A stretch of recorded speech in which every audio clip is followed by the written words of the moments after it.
everyone, welcome back. Today I will be doing a countdown of the 10 most popular books on my TBR shelf. My TBR shelf is actually right behind me here. It's more of a bookcase at this point. It's not completely full at the top, but it's getting there. I actually have Olive of A Book Olive to thank for the inspiration for this video. She did one that is exactly this a few weeks ago. I will link hers as well. And the idea is that you look on your Goodreads list and you see of all of the books that you have in your TBR, which ones have the most ratings on Goodreads. That's how I'm judging the popularity for this. For me, I didn't have all of my books on my TBR bookcase logged in Goodreads. Some of them were on the want to read list that everybody has, but I didn't have all of these, and I thought, okay, here's my inspiration to finally do this and log all of these books on Goodreads so I can make this video. So thank you, Olive, for making this exact video a few weeks ago because it inspired me to finally do what I've been telling myself to do for months. Now that I have done that, I have my 10 most popular books to share with you, and I will start with number 10 and count down to number 1 because obviously that's much more interesting. Number 10 is 1776 by David McCullough.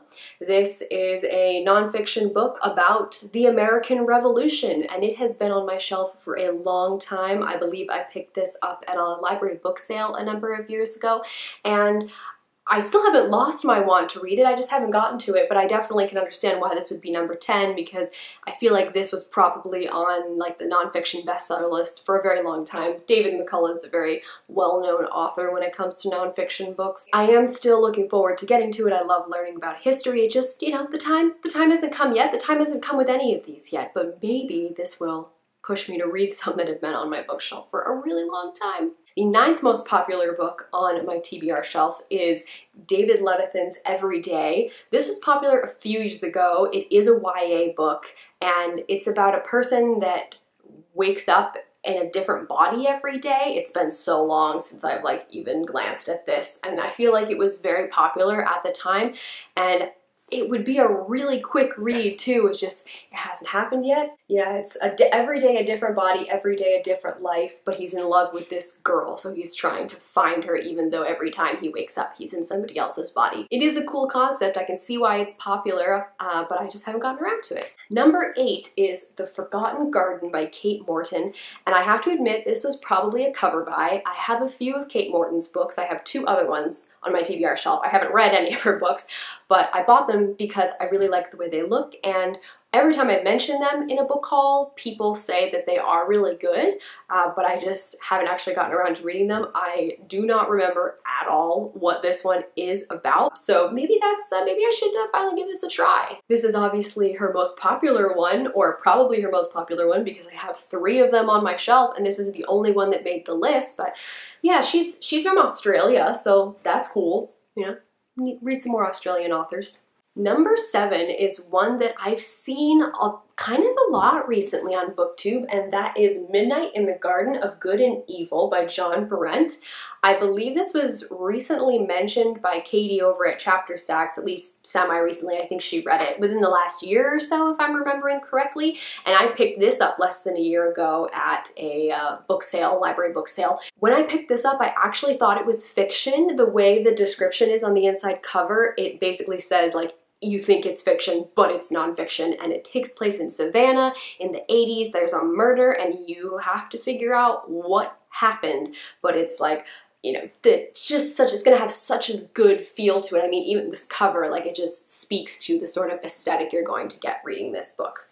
It's gonna be good. Number 6 is one that many of you will recognize, and that is I'll Give You the Sun by Jandy Nelson. This is also one of the most beautiful covers and a really nice spine to look at on my bookshelf as well. This is a YA book, and it's about twins, and we jump back and forth between, I believe, when they're 13 and when they're 16, and they're getting along when they're 13, they're not getting along when they're 16, and you have to figure out what happened, or at least that's what happens over the story, is figuring out why they no longer talk to each other. I have heard such good things about this book. This is not only a very popular book, but it also had a very high rating.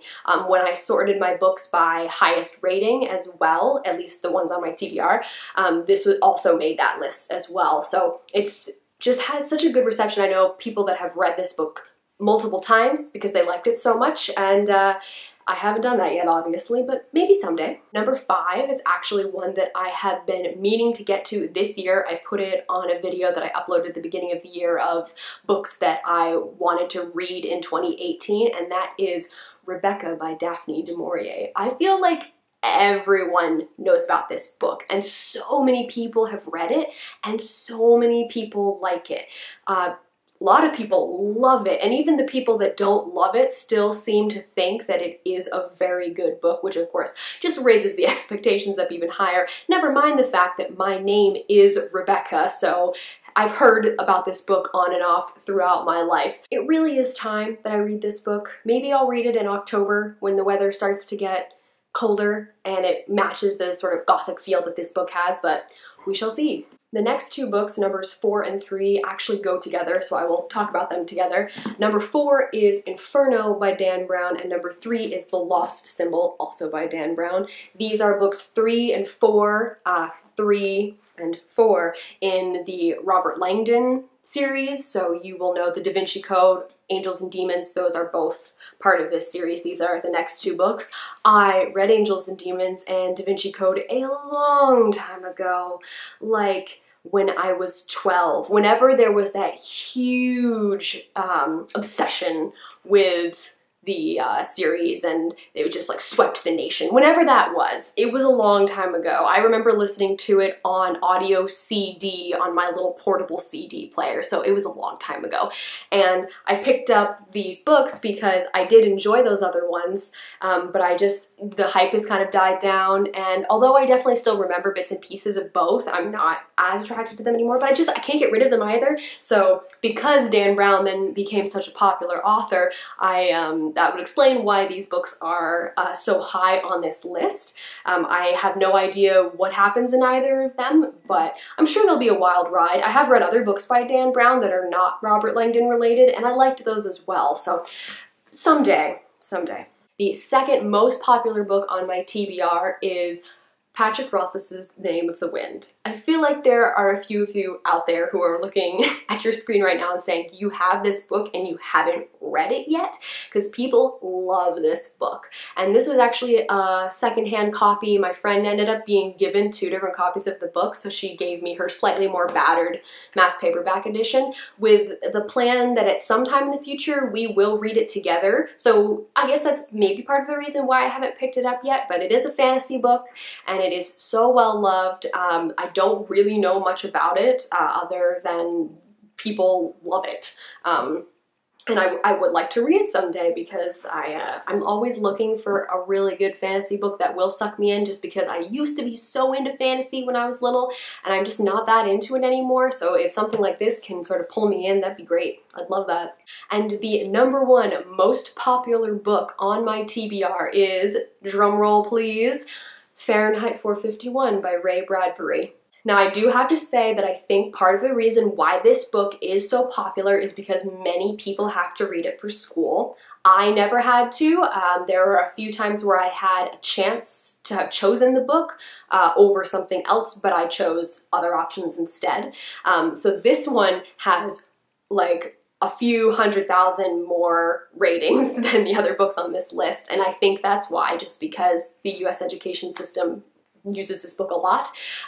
But it is one that I do want to read. I picked up this really awesome 60th anniversary edition at the book outlet store, like the actual physical place. This is another book that I would like to get to this year. It was in that same video that I mentioned earlier when I was talking about Rebecca by Daphne du Maurier. The movie did come out recently, but I have not heard great things, so I think I'm just gonna read the book for the book. Maybe I probably won't do like a book to movie, but this is one that is, in the history books. It's a classic. So many people have read it and a lot of people really like it. So I'm very happy to see it's on this list. And once again, another reason to push me to read it this year. Those are the top 10 books. If you have read any of them and you would like to share your thoughts on them, let me know. If you guys would like to do a video like this, I encourage you to do it. It's actually quite fun. And just let me know if you do down in the comments and I'll go check it out because I'm always curious to see. It's always interesting. It'll be a little bit different for everybody and that's cool. I like that. As always, all of our links are down in the doobly-doo, so you can go check those out if you feel so inclined. Thank you guys very much for watching and I'll see you later.